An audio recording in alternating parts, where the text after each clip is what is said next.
Hello everybody, my name is Jackson. I'm trying to get rid of that, but it just keeps coming up. It's like a really bad habit, like smoking or heroin. Now, legitimately, crack is my favorite drug. I do love some crack. If anyone has some crack, please comment down below, I have crack, because I will email you and we'll get right into that. But nevertheless, sorry, we can't talk about crack for 16 minutes, but in today's talkie, yes, that's what I'm going to call them, we're going to be talking about lucrative businesses and how much money you can actually make off of them. So the first business I'm going to go over is something called door knocking. You've probably heard of it. You've probably seen a Jehovah's Witness out there a couple times. You've probably seen gas or electric people come up to your door. Whoever. Doesn't even matter if it's your dead mother from the dead, or, I don't know, some dead dog that you always hated, just to come and rip your throat out. Everyone knocks on your door for some odd reason. I don't know, there's just some infatuation about your door. But these people that do knock on your door, they make a crap ton of money. Now, you're probably wondering, oh, Jackson, they probably only make like $15 an hour like the rest of us, or they make $7.25 like the minimum wage, or I don't know, they just get commission. Well, that is actually a lie. These people get millions of dollars. Now, when I say millions, I'm over-exaggerating. They actually get thousands of dollars a week, adding up to almost $100,000 a year. Yes, that insane. I really can't believe it. I worked for a couple in my heyday, but each one was the exact same. See, they do have commission. I will be completely honest. What they do is they will mark territory in the morning, right? Maybe this is the night before, maybe this is just the morning, maybe they're procrastinating and doing it the exact moment they leave their work. I don't know if it's going to be an office building. I don't know if it's going to be in the back of a 7-Eleven. I don't know if it's going to be my crack smoking location. But what they will do is mark a territory down, go to these houses, and just pitch, right? Doesn't matter what they're pitching. Like I said, could be a dead dog. Could be that little Chinese girl we talked about in the first episode. It could be just crack. Maybe they want to sell crack. I don't know why I keep bringing up crack. I'm just really in the mood for crack right now. Again, if anyone wants to comment down below, I have crack, that would be really appreciated. But back to the topic at hand. If you get any of these people at your door, I want you to ask them, do you get paid? Now, most of the time they're going to say no. And I will be completely honest, I am a Jehovah's Witness. We do not get paid. I wish we got paid, because then I would definitely do it way more. But sadly, we do not get paid. But the gas and electric companies that I worked for, and the home interior, exterior stuff that I've also worked for, that stuff is paid. Now, some of them will be only commission, but they'll still get $2,000 a week. Now, some of them will be hourly, and they'll still get $2,000 a week. Now, I don't know. I don't know how these businesses operate, because to be honest, I couldn't do it. I mean, you work probably every single day, even holidays, even everything, And a lot of people, they see these people as annoying or intrusive, but these guys, they hate themselves, right? They hate what they're doing. If they really like it, that means they are just going to push themselves even further, but they have no life. They've given up their family, their brother, their sister, their dead dog, the Chinese girl, the crack. They've given up all of that just to work 60 hours a week, or maybe 80. I don't know. I don't know how many hours there are in a week. But I remember I was in one of these jobs, and I was talking to this one person. We'll just name him Frank for right now. I was talking to Frank, and Frank was like, well, what do you do when you get home? And I got home around like 10. So I just said nothing. I just go to sleep, because I have to wake up the next day at 7, right? I'm not going to be able to do anything. He was like, oh, that's good, That means you're focused on work. Yeah, I'm sorry to break it to you, Frank, but you actually need a work-life balance, and that's what a lot of these people don't know. So whenever you get a door knocker at your door, right, knocking away, and he's like, you know what, it actually shows up on our thing that your dog died recently. You could really use a new dog.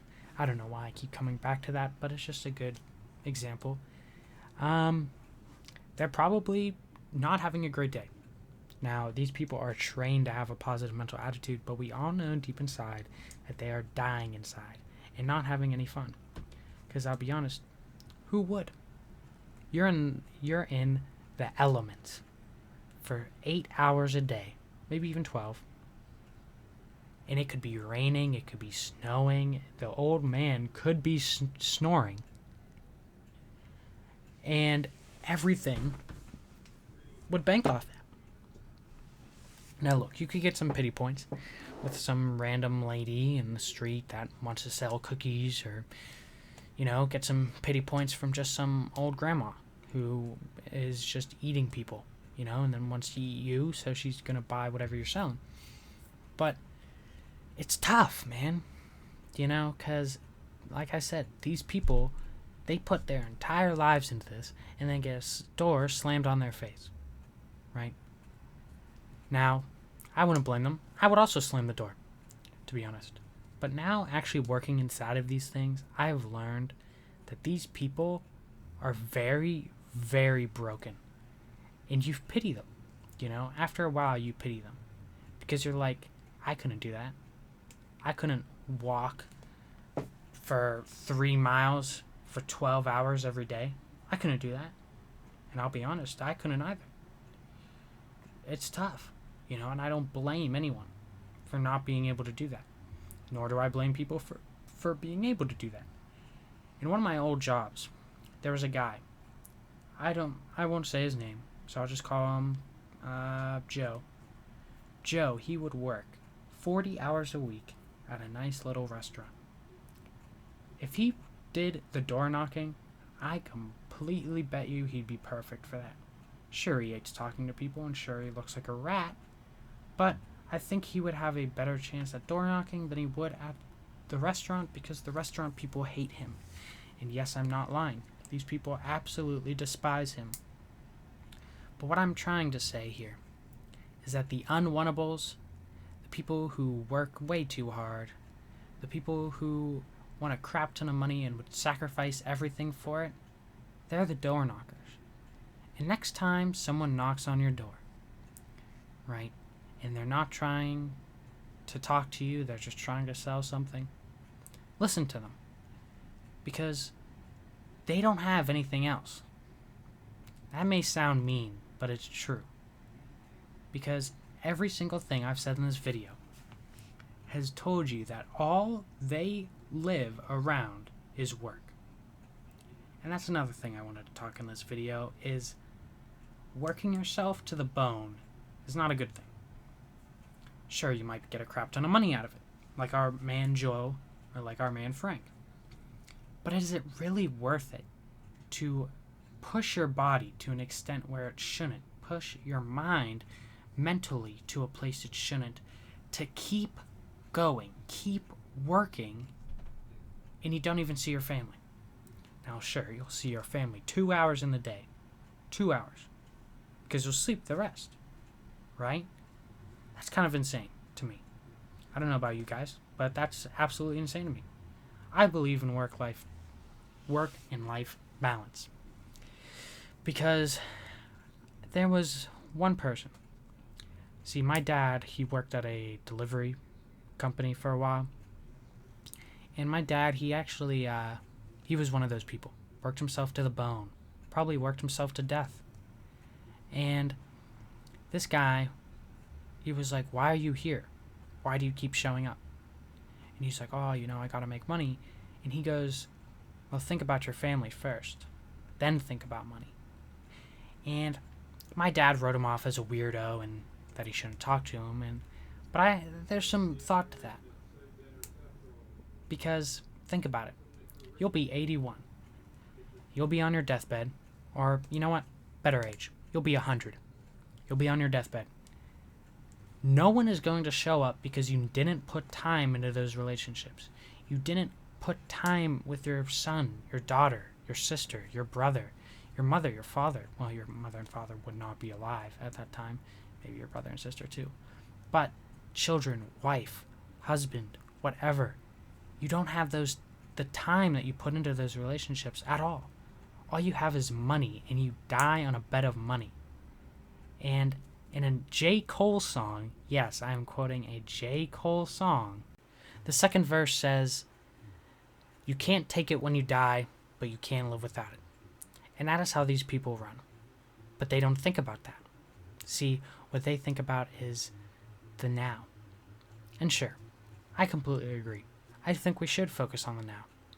But if you're focusing on the now, right, and all you're focusing about, oh, I'm going to get so much money, I'm going to pay for my mother's house, I'm going to buy all the crack I want, I'm going to buy all the Call of Duty games, I'm going to swim in a bathtub full of Fortnite. You only have those material possessions for a short amount of time. Let's say in 5 years, we could go into a recession. You could lose all of your money, and what do you have? Those material possessions, and what do you have to get rid of? Those material possessions. They don't stay with you. They're just there to fill a void in your heart because you have nothing better to do. And that's what these people do. Am I saying open the door to door knockers? I am. Because, like me, you should pity them. They do a job that no one else would want to do. I would rather look in sewers. I'd rather clean out a septic tank. I don't know about you guys, but it's just a tough job, and I have all the respect for them. But I don't really like them. As I've said, if you work yourself to death, why? You have so many family and relationships and girlfriend, wife, boyfriend, husband, that you can't put time into this. You completely lose them. And it's astounding to me that people actually are fine with that. Fine with leaving their family just so they can get $2. Now, in reality, it's more than $2, but still, it really puts a price on family. Because if this guy's making, let's say, this guy's making $2,900 a week, is that how much his family's worth? Is that how much the time of his family's worth? I don't know. That's up to him. And that's really up to the whole job. But to close this out saying, just open the door to them. Pity them. Because that's what they need. They need someone to slap them and say, "You're wrong. You need help, dude. There's more to life than work. You got your family. Invest time into that." Now, I'm sorry to make this video very sad and very depressing, but we are at the end. I just want to say thank you guys all for watching. If you have any suggestions for the next video, put them in the comments below, and I will see you in the next one. Hopefully the next one is not that depressing. See ya.